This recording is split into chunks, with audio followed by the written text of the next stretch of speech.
Restorative justice is the process of creating a culture of care within the building where we focus on the problem of an infraction being the problem versus the student or the person involved being the problem. We build community through talking circles, and we use those talking circles both proactively and reactively to get down to the root of the issue and provide the skill sets so that issue does not become a reoccurrence, to keep people and students in the classroom learning where they belong. So what does restorative justice look like at Brentwood? We are going to implement phase one, where we're going to be implementing welcome circles in the classroom to establish community, team building, classroom expectations, and norms. To a club called Bikers Against Child Abuse. We are bikers and we empower abused children all over the world. And I'm the president of the Long Island chapter. I play various instruments outside of school and in school. I dropped band this year. I wish I could go back into it, but it didn't fit into my schedule. I also play sports outside of school. Outside of school, I tutor about 5 to 7-year-olds to learn different languages to become multilingual. I also tutor in bio, and I volunteer to tutor in math sometimes. I do play basketball on my off time. I like to make beats and produce. Before I came to Brentwood, I used to live in Seven Riches. My mom is a gospel singer. She goes around the country and sings. My dad was a college athlete. That's it. Before I started using my teaching degree, I worked in physical therapy as an athletic trainer, and then I was the athletic trainer here for 8 years before I had kids. And I'm also a Red Cross instructor, and I love to teach people CPR and first aid and empower them with skills to save other people's lives. Over the past few months, I've started doing freelance voice acting, and I'm currently working on an Amazon audiobook. Later on in the beginning of next year, we're going to implement reactive restorative circles into in-school suspension, the discipline offices, and parent and student conferences and mediations. From there, while that's going on, we're going to be working with the staff members to implement community circles bi-weekly in their classrooms throughout the entirety of the year to further build that community in the classroom and that culture of care to help reduce incidents and infractions at the ground level before they become big major situations. Despite having a very busy and rigorous curriculum, why is it important to implement talking and welcome circles into the classroom, especially early in the year? This is a very good question. In the beginning of the school year, it is very important to understand what kind of students you're dealing with. So having the talking circle kind of breaks the ice a little bit. You get to know the first couple of days what you're dealing with. Yes, I teach I have a very strict curriculum. I have assessments every week, every other week. I have a quarterly exam. I have Regents exam. But to get them to that level, I think in the beginning, if we have an understanding of how these kids are, I think it's definitely going to help me as a teacher to do better with these kids. All right, and Leslie, describe what restorative justice has looked like so far with students and even your peers. So we've trained a group of about 25 students, 37 staff members, and the entire administrative team in the restorative conversation, restorative circles, the restorative conference, and the mini restorative conversation. We've created a plan of action together as a group, both admin, student, and staff, and we're getting ready to roll this out this year. My name is Valeria Rodriguez, and I'm a rising junior. My name is Angela Alfaro, and I'm a rising senior. Hi, my name is Destiny Morgan, and I'm a rising senior. And I'm Danielle Rodriguez, and I'm also a rising senior. Could you think of a time where a teacher acted a certain way to build a relationship with you? Yeah, because there's been certain situations that I've been in where I've felt down about myself, and I I just got out of the classroom and I walked out because I didn't feel good about myself. And there was this one teacher that was in the hallway, and she came up to me and she was like, "Oh, are you okay? Are you fine? Is everything okay?" And I didn't even know her, and it was like she just walked around with me still just to make sure I was okay, and told me to go to the bathroom and wash off my face and just take a deep breath. And even if you're not going to tell me what your problem is, you know, you still can go through the day and it's still going to be fine. You know, you can work through this out. Even if you don't have to talk to me, you could talk to a guidance counselor. And I thought that was a good thing that she did, which helped me out. All right, guys, so how do you guys feel about the talking circles? I think they're really important. Like, when you walk into a class, like, you definitely don't want to be uncomfortable. So I think, like, say if I was in a class and I knew no one there, like, I'd feel really weird. Like, I wouldn't want to talk. I wouldn't want to, like, do anything except my work. I wouldn't talk to the teacher. I wouldn't talk to anyone. Yeah, I wouldn't, like, socialize with anyone.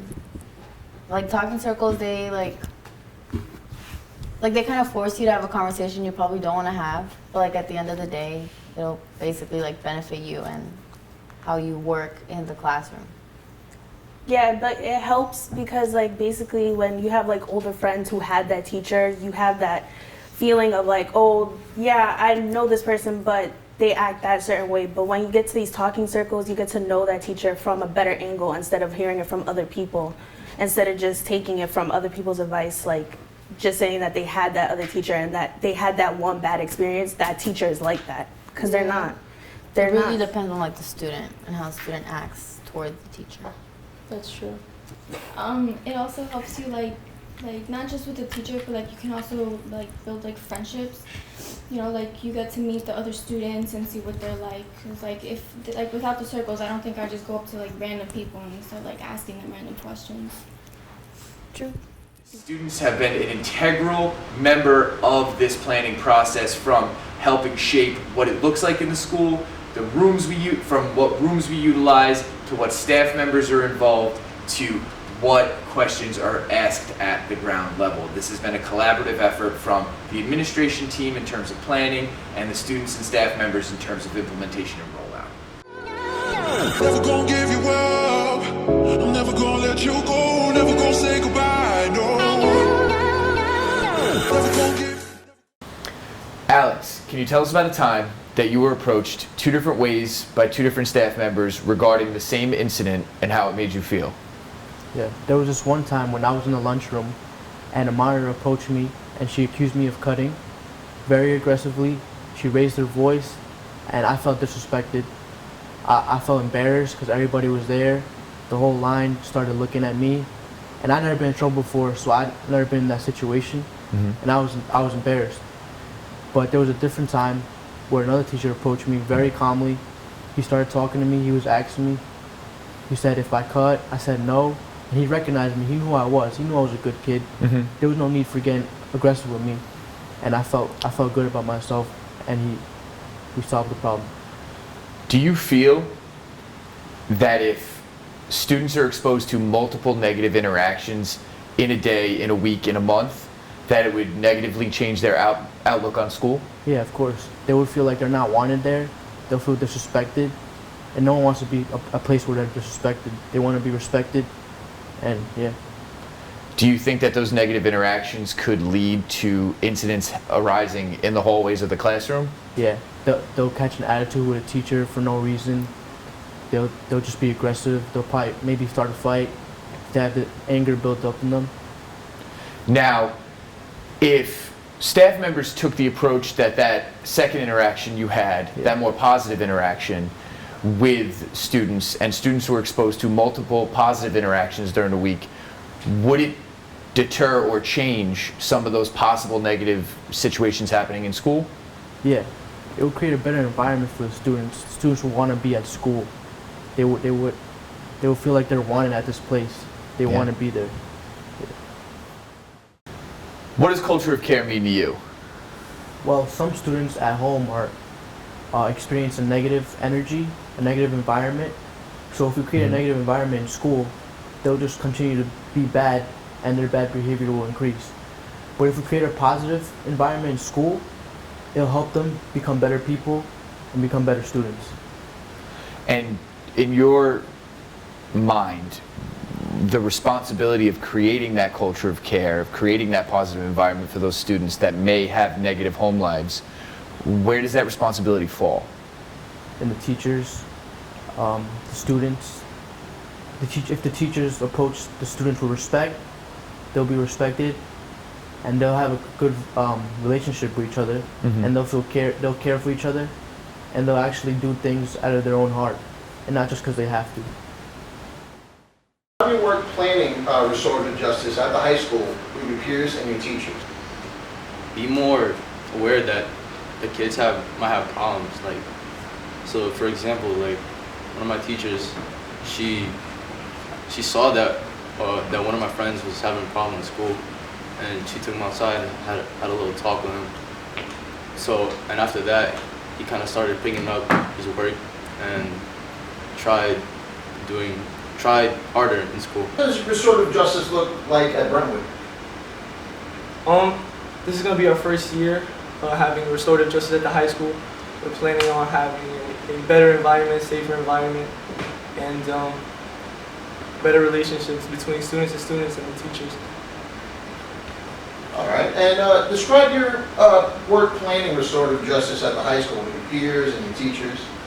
I'm going to be having my own circles with peers, and also in the classrooms in the beginning of the school years, we're going to be setting up community circles where we're just going to talk and get to know each other more. What does restorative justice look like at Brentwood?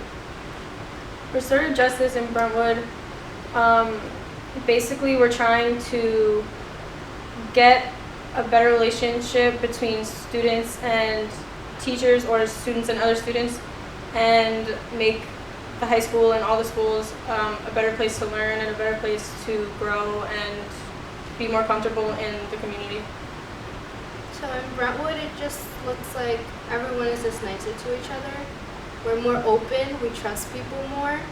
And it just looks like our school trusts students more because they want to hear what we think about what's happening.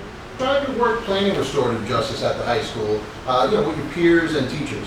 So here at Brentwood High School, our plan is we're planning on either bi-weekly. We haven't worked out the entire process yet, but what we're trying to do is we're going to meet up in circles, and basically the teacher is going to direct a situation in which all students have their voice heard, and they'll have the chance to speak and say what's on their mind. Because at the end of the day, that's what school should be about. It should be about, it shouldn't create problems. It should be there to solve problems.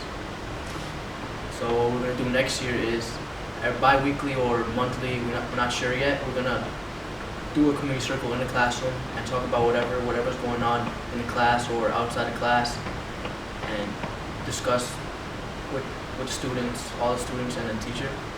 And yeah.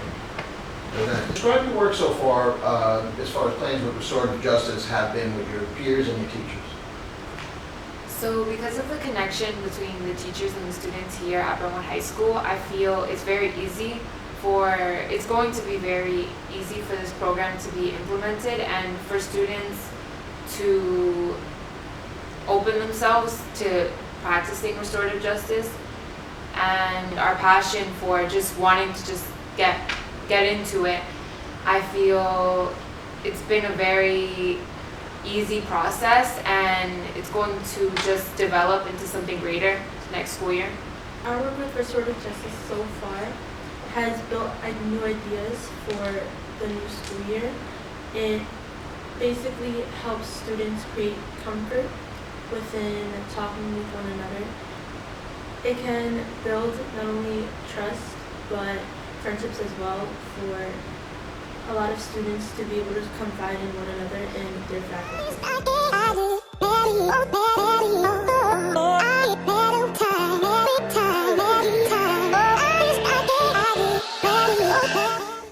Hello, I'm Najli. I'm a rising senior.